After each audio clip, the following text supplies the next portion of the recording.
based on a modern legend, complete with heroes, warriors, and villains. Stop him! Masters of the Universe, the motion picture, required the talents of hundreds of artists, technicians, and performers, a shooting schedule of several months, and a multi-million-dollar budget. This is the story of how the legend was brought to life. Find them. We wanted to show kind of mythic characters in a contemporary time. So the story that we tell really starts with an epic struggle in this world called Eternia, far, far away from our planet. One of the greatest challenges for the filmmakers was creating an alien world and its inhabitants, including the most powerful man in the universe, He-Man, portrayed by Dolph Lundgren, Sylvester Stallone's co-star from Rocky IV. Basically, when we first met Dolph, he is He-Man. You know, he smiles and he has charm and charisma and all those things that make him a friendly person. He-Man is the hero of the 80s. He's a very clean hero, a very kind of an old-fashioned good guy who's not excessively violent. He is intelligent, has a good sense of humor, and he always saves the good people from the bad people. The ultimate bad guy is the film's villain, Skeletor, played by Frank Langella, the Tony Award-winning actor, best remembered for his Broadway and movie portrayals of Dracula. He doesn't walk into rooms, you know, he enters rooms. And when he enters, you know he has entered. I dare anything!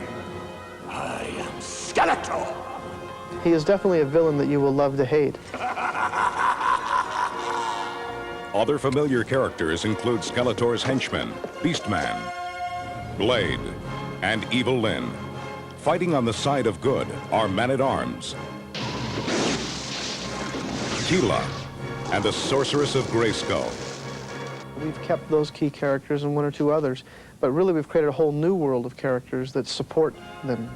The new creatures for the film began as artist sketches, which were made into scale models, from which the actual makeup was created. Find the key. Tear this place apart. Among the new characters are Saurod, the Lizard Man, Karg the Assassin, and Gwildor, the Inventor. I call it the Cosmic Key. Once all the characters were cast and the sets were built, the filming itself began. This shoot actually was much, much harder than Rocky IV, physically, much harder. Jumping off buildings and going through glass windows, and my hair caught fire one time. I got a few sword hits in my head. For 2 weeks, I was standing on this disc. One was on the side of a truck, and there were cameras rigged, and it was sitting on some kind of swivel, like this. And the truck would run down the main street of this town at 40 miles an hour. They'll strap you in the ski boots, but there's nothing to hold on to. So it's a little scary, because you can't, you know, you have to keep your balance just by using your body weight. You have to get into it and feel like you're there, and it's real. And that is hard. The final touch was put on the film by Academy Award-winning special visual effects wizard, Richard Edlund, famous for his work on Star Wars, Raiders of the Lost Ark, and Ghostbusters. Action, stunts, wire work, you name it is in this film. It's like a textbook of everything that can go into a film. Really, the only limitation is your imagination.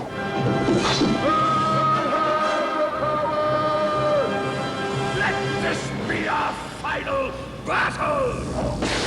Behind the legend of Masters of the Universe.